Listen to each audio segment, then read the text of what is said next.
Welcome students to the online study. We will see the explanation of poem number 2.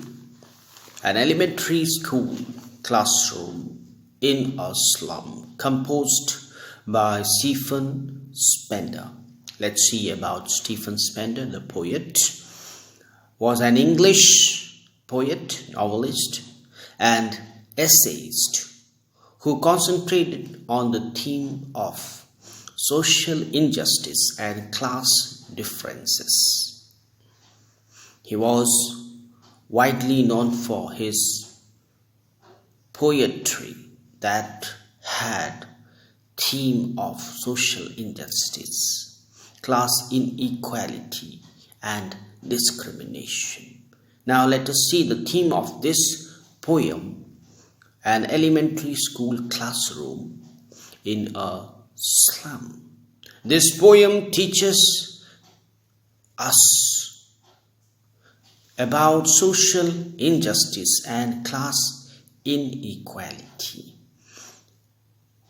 Now the theme of this poem is social injustice that is prevalent in the modern world. It exposes the widespread neglect of slum children who are uncared and discriminated. They have no opportunities, they have no provisions, they are just like unwanted weeds for the society. Let's see the form of the poem. The poem is written in a simple style with the use of poetic device and images which convey the narrator's feeling of sympathy and anger. The images that used by the poet convey the extreme poverty, hunger, and lack of slum people. Let us read out the poem stanza-wise. I will read the first stanza. Far, far from gusty waves, these children's faces look like rootless weeds. The hair torn around their pallor, the tall girl with her weighed down head, the paper-seeming boy with rat's eyes, the stunted, unlucky hair of twisted bones, reciting a father's gnarled disease, his lesson from his desk. At back of the dim class, one unnoted, sweet and young, his eyes live in a dream of squirrel's game in tree room other than this. This first stanza gives us the description about few children who are sitting in a school that is in slum area.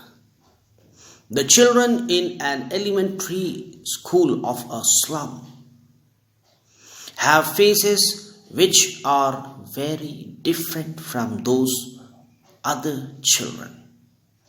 The poet describes about their faces and why they are different. They are looking dull. Their face is not like other children. They are not exuberant and full of energy. Their face lack energy. Their face lack enthusiasm. Their face lack activeness. So they seems to be different to the poet. These faces are like the weeds in a garden. Now the poet make the comparison of these children faces, that their faces are like weeds in a garden, rootless weeds. Now here the poetic device simile is used to make the comparison. They are rootless, unsure, and lack stability. They are just like unwanted weeds plucked off from the ground. They don't have roots in them. Their hair is unkempt around their pale faces. The gusty waves here symbolize the energy that is missing in these children. Now, far from gusty waves, that means they are far from energy. They are not exuberant. They are not active. Their faces looks like rootless weeds, withered, without energy, without activeness. The poet expands on the theme of the miserable existence of the slum children by listing out some of the typical children who can be found in this school. Now the poet goes on explaining about the miserable condition of the poor people, including the children. He explains about some children who are present in the class. First, he gives the description of a tall girl who is physically and emotionally exhausted. Her head hangs down in exhaustion. That means she had, her head is weighed down. She had many responsibilities due to which she could have been tired. All life has been dirged from her body and sapped from her mind. That means she is so burdened that she could not keep her head right or straight. So that is why her head is weighed down. The children are underdeveloped and live almost like rodents. Another child is a sick and lean boy who has rat's eyes. Now another boy, who is a paper swimming boy, and his eyes are like rats. Now this symbolizes that he is suffering appetite or hunger. He did not get sufficient food, so his eyes are compared to the rats. Like rats always looks for the things that they can eat. So rats' eyes are always full of expectation to get something to eat. So here rat's eyes symbolizing that he is defensive and scared like a rodent. Simultaneously, he is also very defensive and scared like rats, like rodent. His prospect for survival, let alone success, seem bleak. The rat's eye also refers to the searching eyes of the boys who appear to be looking for food, acceptance, and love. These children are underdeveloped, and some of them have inherited diseased bone from their parents. Now the another children or another child who is in the class, he inherited some disease from his parents. These are bone disease that he inherited from his parents. This implies that diseased generations have been living in the slum. That means there are people who obtain inheritance from their fathers, from their parents, but inheritance in the form of wealth, asset, property. But the slum area children, they inherit disease. They don't have wealth, asset, property, anything like that. So they have inherited disease from their parents. A child who is disfigured and trapped in a physically challenged body. Thus, a child is physically, trapped and disfigured in the physically handicapped body. Unlucky hair of twisted bone. What is the problem? Physical infirmity, that is the twisted bone. Is another child attending the elementary school. You see here another child who is suffering from twisted bone, disease of twisted bone. He is also attending the elementary school. He obtained this disease as an inheritance from his parents. The classrooms are equally dim and pathetic. There is a child who is sweet and young, but his eyes live in a dream. This phrase has various interpretation. Now this phrase or this sentence of the poem contains various interpretation.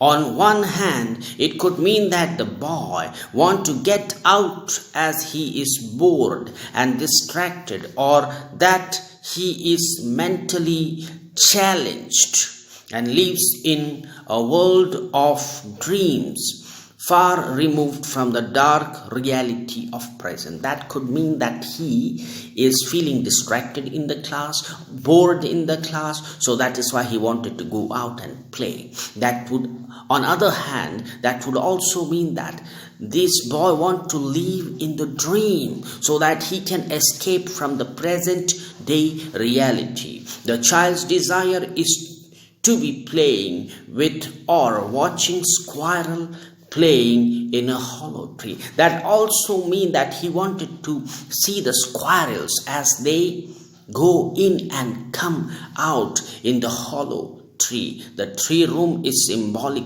of cramped holes in which the children live. The squirrel, in contrast, is free. Now see here, this tree room is also symbolical to the cramped holes in which these children live. The first stanza of the poem invoke pity, empathy, reflecting the pathetic and miserable existence of the slum. See the stanza number 2 that describes about the condition of this slum school classroom. On sour cream walls, donations, Shakespeare's head, cloudless at dawn, civilized dome, riding all cities, belled, flowery Tyrolis valley, open-handed map, awarding the world its world. And yet for these children, these windows, not this map, their world, were all their future painted with a fog. A narrow street sealed in a lead sky, far, far from rivers, capes, and stars of the world. Now this second stanza explains about the condition of their classroom, the classroom which is in their slum area. The walls of the classroom are of white or yellowish, sour cream color.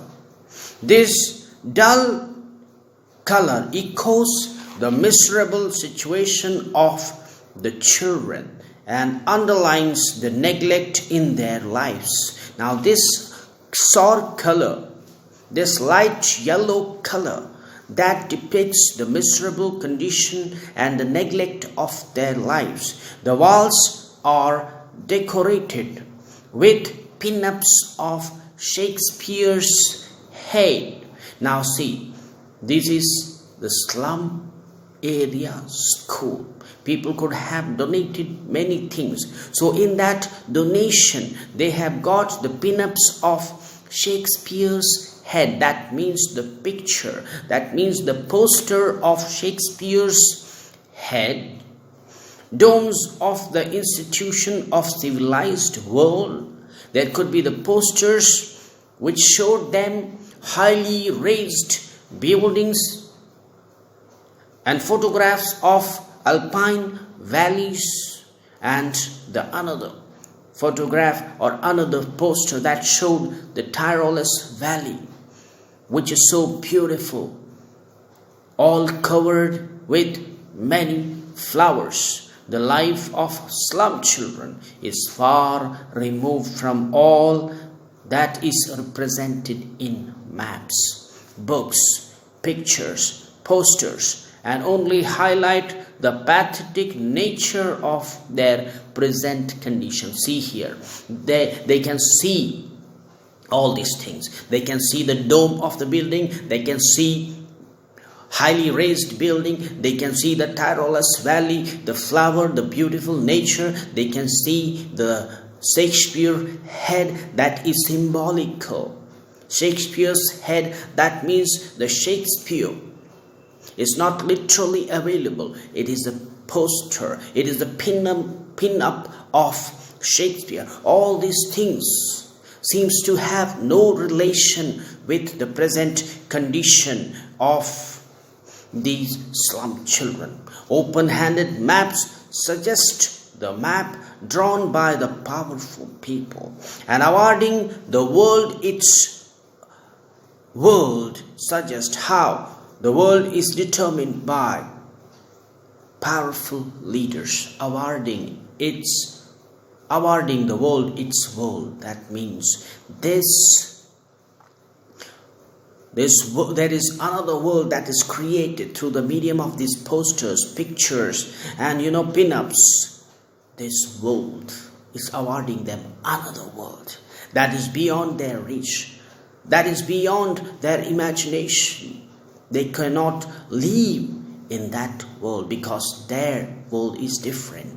And this world that is shown through the medium of books, literature, maps, and poster is different. Thus, the poet hints at two worlds: the world of poverty, misery, depravity, represented in the slums, which is contrast with the world of progress and prosperity. Two types of world we can see here. One, the world is miserable,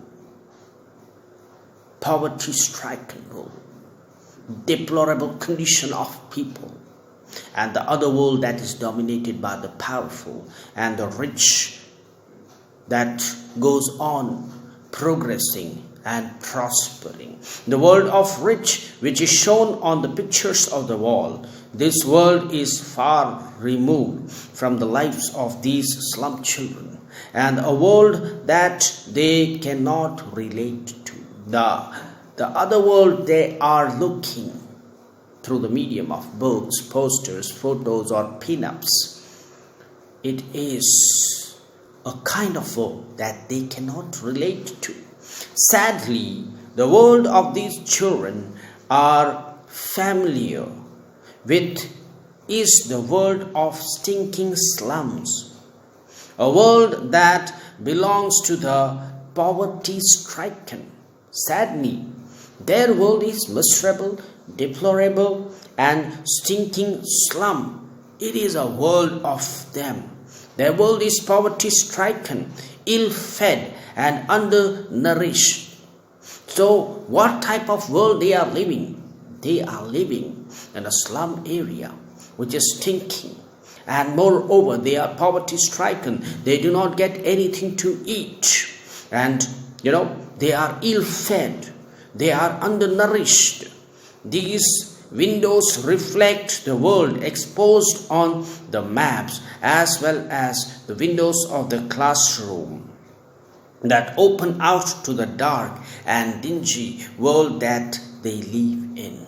The world that is created in the classroom is different, and the window that is kept open in the classroom that shows them the dark, bleak and dingy world that they lived in. Education, which has the ability to open the doors and the windows to the other world, has failed in this instance to liberate these children both physically and intellectually from their restricted and impoverished existence. Now, in the last few lines of the poem, it is said that education has the ability to transform their situation, to transform them mentally and intellectually, but they seem to have failed in to liberate these children.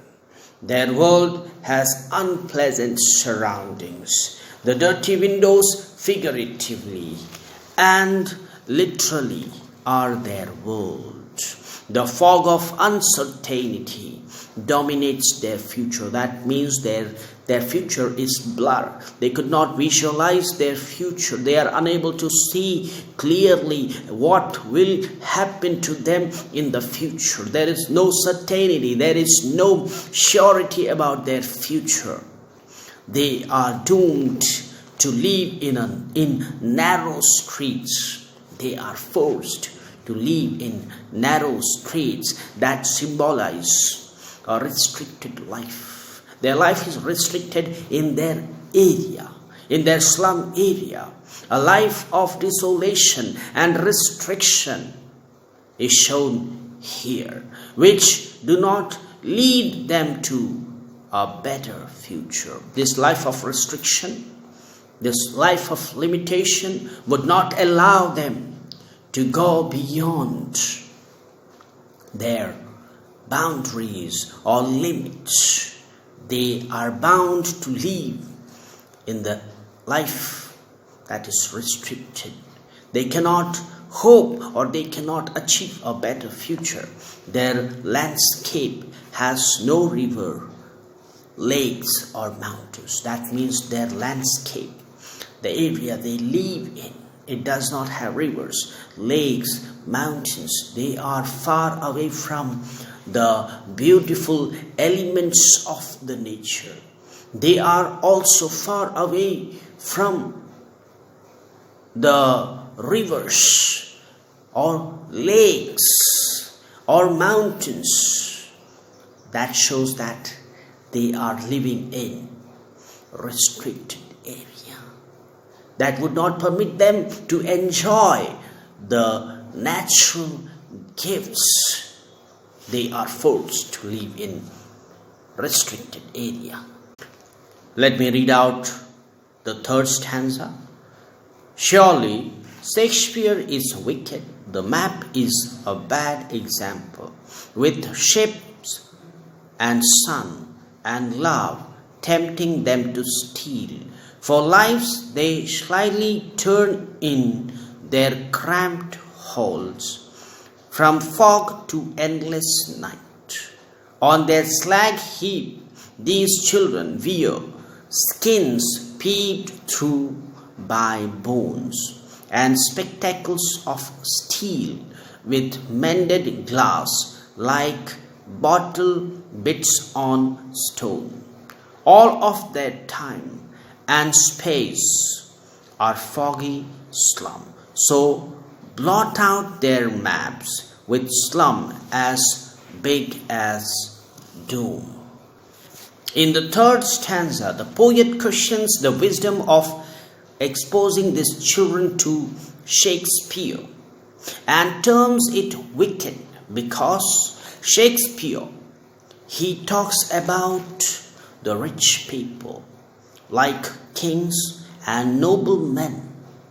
His literary works included only noblemen, rich men and high-class people. So, introducing these slum children, the literature of Shakespeare seems to be, futile or vain to the poet, which is far removed from their lives. All these things, all the literary works of Shakespeare, they are far removed from their life, far away from their life. Similarly, the map shows them a world which is not there. Now the poet talks about the world map that was hanging on the wall, that shows them another world, but this world that they cannot achieve, or it is beyond their reach. They cannot live in that world because the world would never accept them. There is no acceptance for such a slum children in the modern society or the world. Therefore, it is a bad example, as it tempts the children with ideas of escape from their miserable world of lead skies to a sun-fueled world, and a love for life rather than an existence full of dread and disillusionment. Now you see this map that makes them to be tempted. That means they are tempted while they see the map, and they hope to escape from their terrible situation and dreadful situation, but they cannot. Therefore, the map is a bad example. According to the poet, it raises false hope in the children. Poet says that by looking at that map, they hope for another world. They try to escape from the reality, which is cruel. These false hope encourage them to resort to illegal and criminal means to achieve the good things in their life. Now see what this hope which shows them the another world where the sun is bright, another world where the world is pleasant and good. Thus what happens? They feel tempted to achieve that type of world, and this lead them to do something illegal, and they commit crime in order to achieve good things in their life. In this stanza, the poet talks about their slag heap, which represents several things. There are multiple interpretations of slag heap. At one level, they refer to the waste left by the industries. Slag heaps, they could refer to the waste left by the industries. Figuratively, it refers to these children who are like the waste or unwanted section of the society. Figuratively, this could represent the children who are just like waste, who are unwanted by the modern world or the society, and also to the slum in which they live, and which are ugly, unwanted parts of city or town. The society, the world, they do not like them. They don't want them. They are just like unwanted section of society. The phrase wearing spectacles of steel is a symbol of industrialization in which they are all doomed. They wear spectacles with mended glass which look like pieces of broken bottles on stone. Stones also reflect the expression of their faces. This image highlights their impoverished existence, which is restricted to the foggy slum. Fog or foggy is symbolic of ignorance. Fog is also symbolical. It represents ignorance, how they are ignorant, how they are ignored in the society, in the world. Fate has charted out a bleak path as the future holds no promise for them.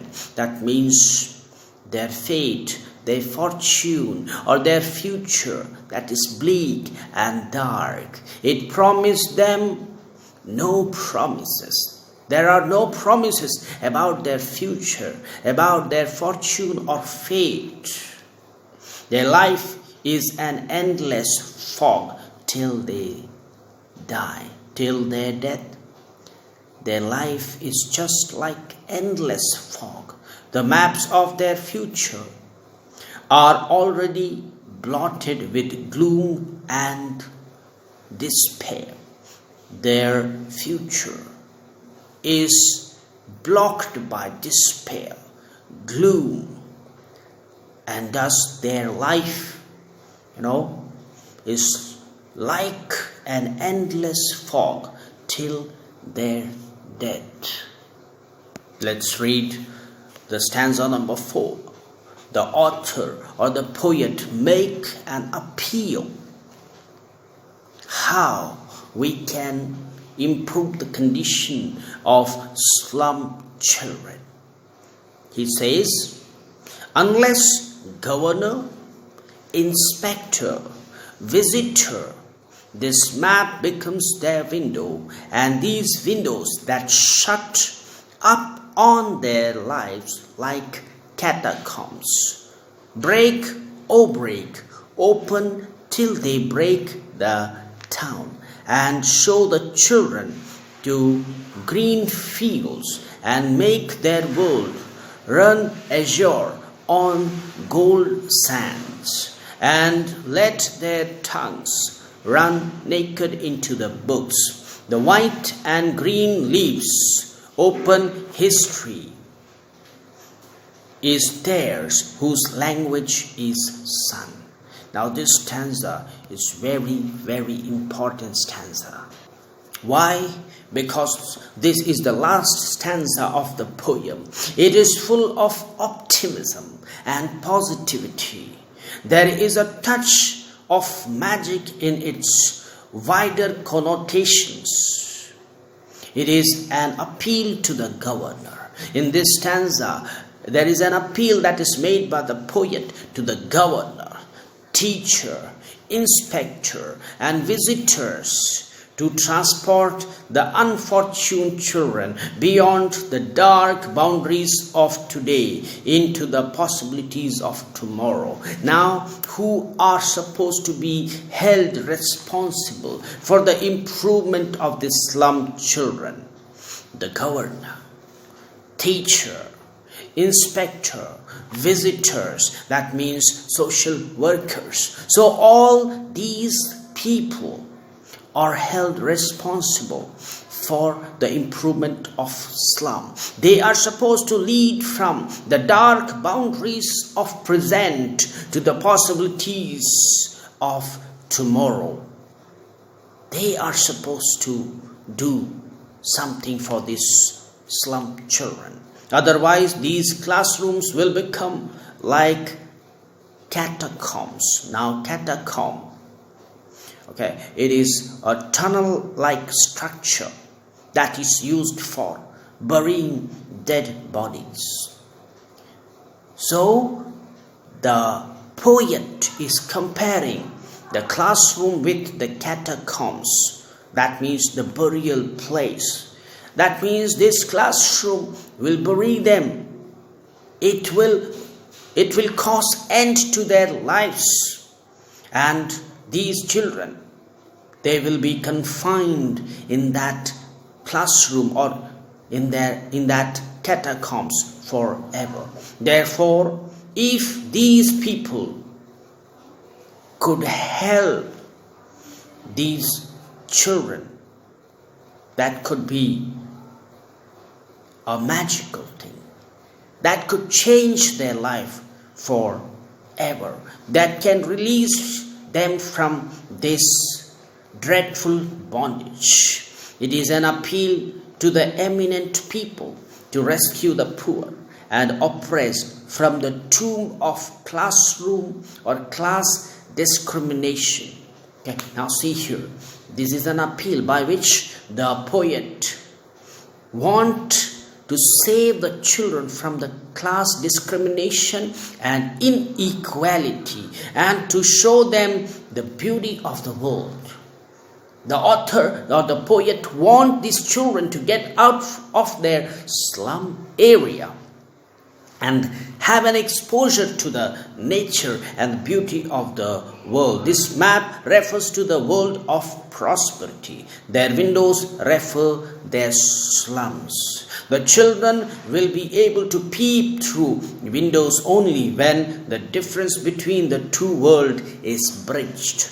Now they will be able to access into that world when there is a way, where there is a connectivity. The poet desperately wants the children to break out these catacombs.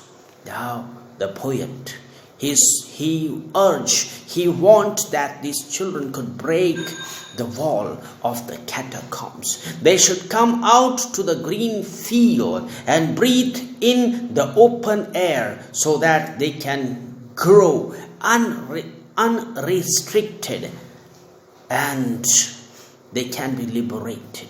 So until the wall is broken, the poet urged them to break and break and break until the catacomb is broken, until the wall is broken.